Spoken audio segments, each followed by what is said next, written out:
Hello friends, welcome to our ready exam YouTube channel. आज computer ज्ञान के 50 one liner important question के साथ हाजिर हैं। यह 50 वन लाइनर इम्पॉर्टेंट क्वेश्चन आपके ट्रिपल सी के लिए, बैंक एग्ज़ाम के लिए, एसएससी एग्ज़ाम के लिए और आरआरबी एग्ज़ाम के लिए बहुत महत्वपूर्ण है। तो आइए वीडियो को स्टार्ट करते हैं। फ्रेंड्स, वीडियो स्टार्ट करने से पहले अगर आप हमारे चैनल पर नए हैं तो प्लीज़ पहले चैनल को सब्सक्राइब कर बेल आइकन को ऑन कर लीजिए। इसके बाद वीडियो को स्टार्ट करते हैं। तो आइए, वीडियो का पहला क्वेश्चन है, यदि आप एक शब्द टाइप करते हैं जो वर्ड डिक्शनरी में नहीं है तो उस शब्द के नीचे एक अंडरलाइन दिखती है, वह किस कलर की होती है? तो आप सभी जानते हैं वह रेड कलर की होती है। फ्रेंड, जब भी आप MS वर्ड पैड में टाइपिंग करते हैं तो उसके नीचे जो रेड कलर की आपकी लाइन आती है तो उससे यह पता चलता है कि वह वर्ड आपका डिक्शनरी में नहीं है या फिर आपका मिस स्पेल्ड वर्ड है। तो उसे हम चेक कर सकते हैं और उसके नीचे जो लाइन आती है वह रेड कलर की लाइन होती है। तो यह काफ़ी इंपॉर्टेंट क्वेश्चन है, आपके ट्रिपल सी एग्ज़ाम में पूछा गया है। इसके बाद अगला प्रश्न है, किसी टास्क को पूरा करने के लिए स्टेप बाय स्टेप कार्य का सेट क्या कहलाता है? तो एल्गोरिदम। आपका एक एल्गोरिदम होता है जो स्टेप बाय स्टेप टास्क को कंप्लीट करने के लिए निर्देश देता है। इसके बाद अगला प्रश्न है, स्क्रीन को होल्ड करने वाला इक्विपमेंट होता है तो डेस्कटॉप। जो आपका डेस्कटॉप होता है वह स्क्रीन को होल्ड करने वाला इक्विपमेंट होता है। HUB हब एक डिवाइस है तो यह एक एक्टिव डिवाइस है। फ्रेंड, डिवाइस दो तरीके की होती है, एक्टिव डिवाइस और पैसिव डिवाइस। तो ये जो आपकी हब है तो यह एक्टिव डिवाइस है।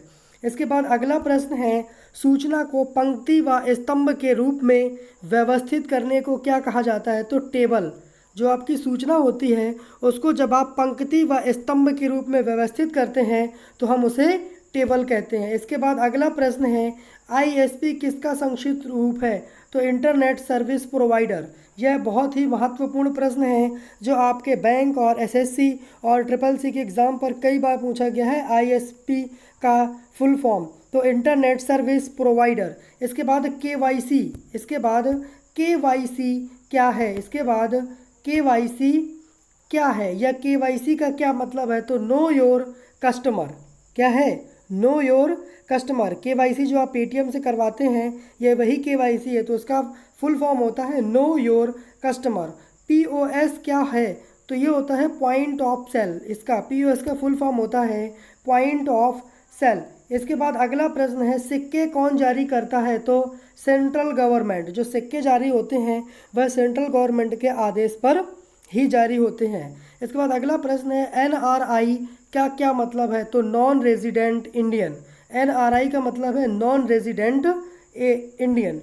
इसके बाद चेक की वैधता अवधि होती है, जो कस्टमर होते हैं या जो आपके बिजनेसमैन होते हैं जो चेक जारी करते हैं वह जारी होने की तारीख से 3 महीने तक वैध होता है। अगर आप वो चेक 3 महीने तक लगा देते हैं तो आपके अकाउंट पर बैलेंस आ जाता है, वरना चेक क्या होता है? एक्सपायर हो जाता है।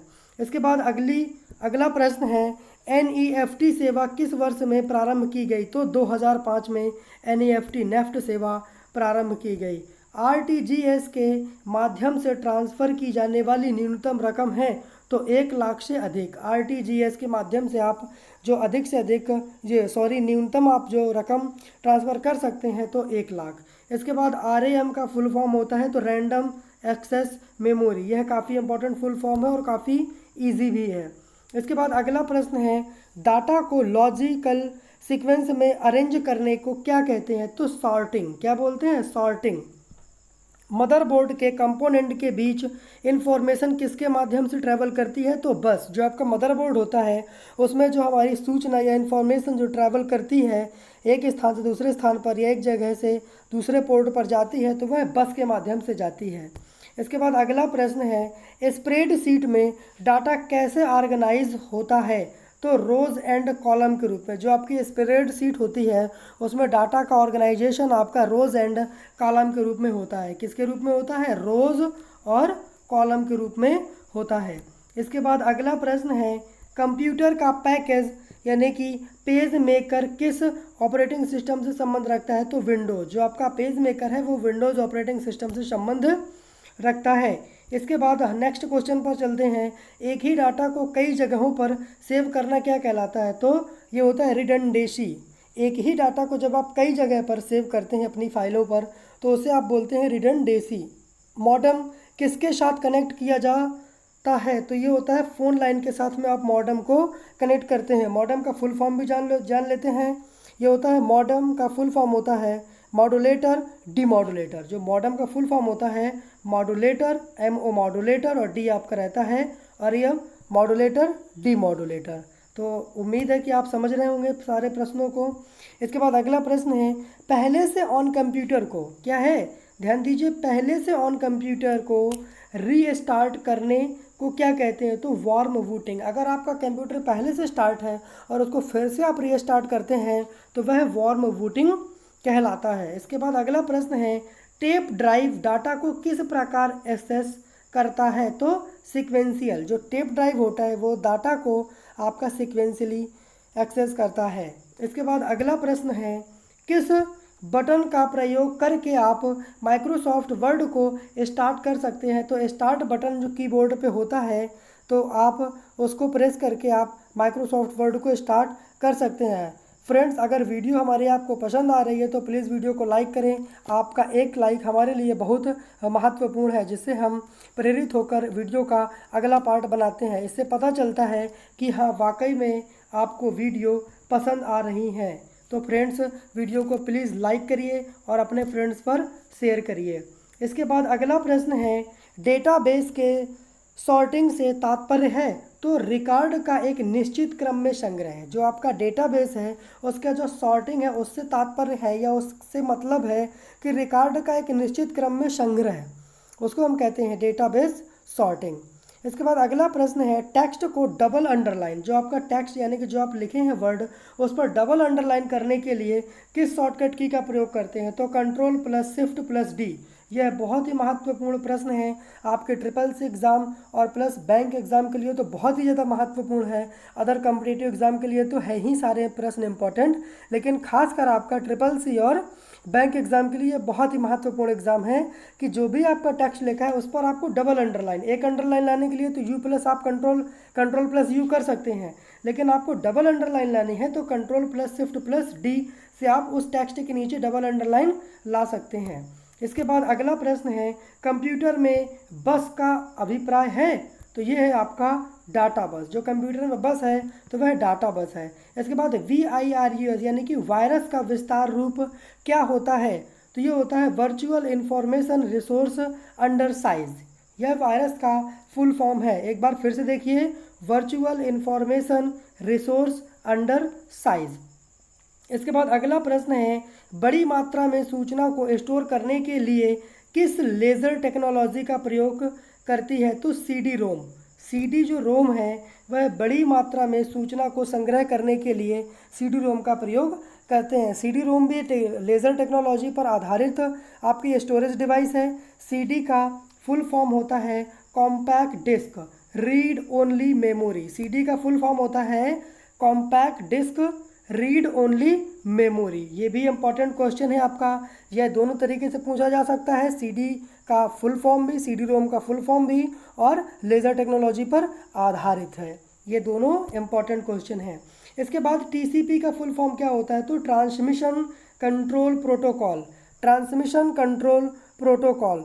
TCP और IP भी जान लेते हैं। तो IP होता है आपका इंटरनेट प्रोटोकॉल। यह आपका इंटरनेट का स्टैंडर्ड प्रोटोकॉल है TCP IP। तो यहाँ पर केवल TCP का फुल फॉर्म बस दिया गया था, तो ट्रांसमिशन कंट्रोल प्रोटोकॉल। इसके बाद अगला प्रश्न है, दस्तावेज में अगले पृष्ठ पर जाने के लिए किस की को दबाया जाता है? तो पेज डाउन। जो भी आपका दस्तावेज है, जो भी आपका पेज है, चाहे आप इंटरनेट पर कार्य कर रहे हो चाहे वर्ड पर काम कर रहे हो, तो आपको अगर नीचे जाना है आपके पेज पर लास्ट पे तो आप पेज डाउन जो आपका बटन होता है उस पर दबाएंगे तो आप पेज के नीचे चले जाएंगे। इसके बाद अगला प्रश्न है, ट्रांजैक्शन प्रोसेसिंग साइकिल में पहला चरण तो डाटा एंट्री होता है। जो आपका ट्रांजैक्शन प्रोसेसिंग साइकिल है उसका जो पहला चरण है वह डाटा एंट्री होता है। इसके बाद अगला प्रश्न है, HTML का पूरा नाम?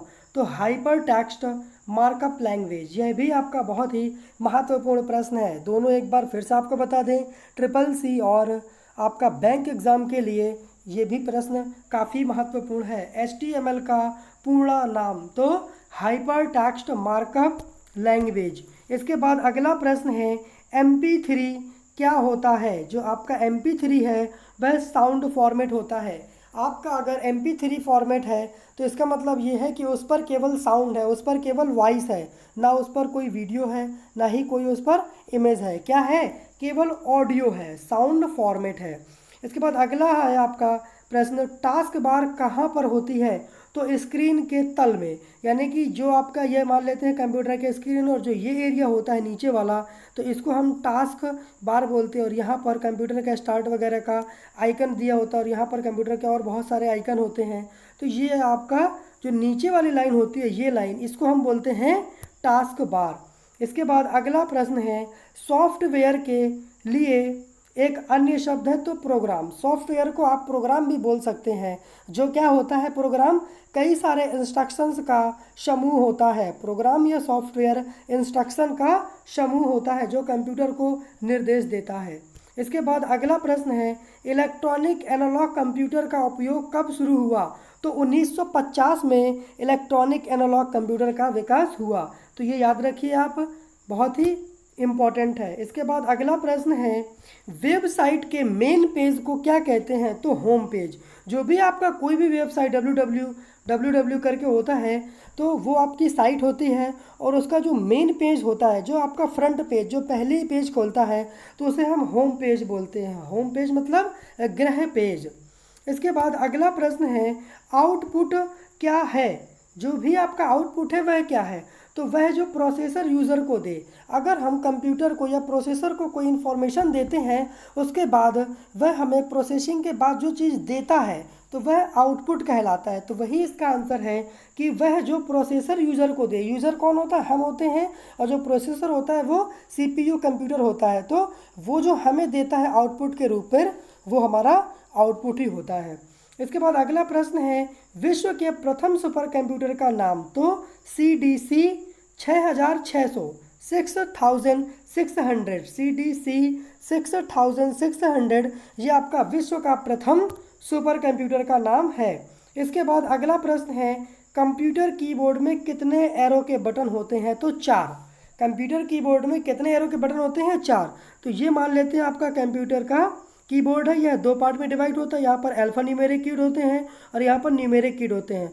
तो यहीं पर आपका न्यूमेरिक कीबोर्ड पर इस जगह पे आपका 4 क्या होते हैं? एरो होते हैं। इसके बाद अगला प्रश्न है, बिजली बंद कर दिए जाने के बाद जो स्टोरेज अपना डाटा रखती है उसे क्या कहते हैं। तो नॉन वोलाटाइल स्टोरेज। यह एक ऐसी स्टोरेज होती है कि जब आप बिजली चली जाती है, यानी कि जब आप सिस्टम से बिजली को हटा देते हैं, तब भी जो हमारा डाटा है वह उस पर सेफ रहता है। तो उसे हम बोलते हैं नॉन वोलाटाइल स्टोरेज। और जब वोलाटाइल स्टोरेज होती है, जब उस पर हम बिजली देते हैं तभी वह मेमोरी काम करती है और एक्टिव होती है। इसके बाद अगला प्रश्न है, कंप्यूटर डाटा गैदर करते हैं। इसका अर्थ है कि वे यूजर को डाटा करने देते हैं। तो स्टोर, यहाँ पर क्या हो जाएगा? स्टोर। वह यूजर को डाटा स्टोर करने देते हैं। इसके बाद अगला प्रश्न है, किसी प्रोग्राम का चित्र के रूप में प्रदर्शन क्या कहलाता है। तो फ्लो चार्ट। आपका जो फ्लो चार्ट होता है वह प्रोग्राम का चित्रों के रूप में प्रदर्शन होता है। किसी भी प्रोग्राम की रूपरेखा को तैयार करने के लिए पहले प्रोग्रामर को फ्लो चार्ट तैयार कर लेना चाहिए, तो उससे प्रोग्राम बनाने में आसानी होती है। इसके बाद अगला प्रश्न है, अक्षरों तथा चिन्हों को बाइटों के रूप में स्टोर करने की विधि को क्या कहते हैं। तो कोडिंग सिस्टम।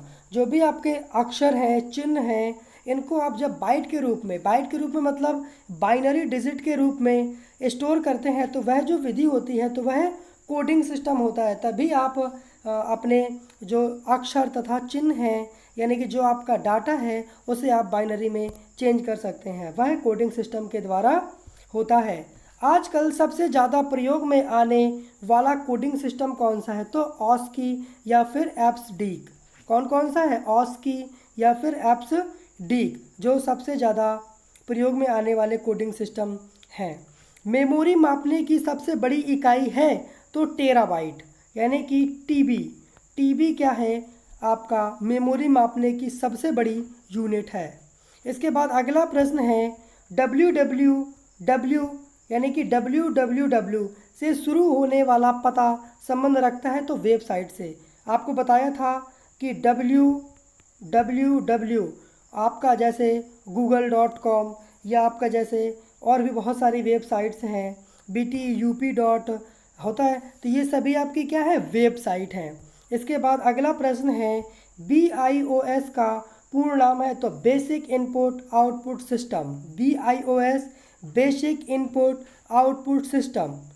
यह सभी बहुत ही महत्वपूर्ण प्रश्न है। इसके बाद अगला प्रश्न है DAC होता है तो डिजिटल एनालॉग कन्वर्टर, यानी कि डिजिटल से आप एनालॉग कन्वर्ट करने के लिए DAC का यूज़ कर सकते हैं। तो फ्रेंड्स, उम्मीद है वीडियो हमारी आपको पसंद आई होगी। अगर पसंद आई है तो प्लीज़ वीडियो को लाइक करिए और वीडियो को शेयर करिए, और अगर आप हमारे चैनल पर नए हैं तो प्लीज़ चैनल को सब्सक्राइब कर बेल आइकन ऑन कीजिए, ताकि जिससे हम वीडियो अपलोड करें उसका नोटिफिकेशन आपको जाए और आप हमारे वीडियो से जुड़ जाएं और हमारे क्वेश्चंस को पढ़कर अपनी परीक्षाओं में ज़्यादा से ज़्यादा अधिक से अधिक अंक ला सकें और अपना सफल हो सकें।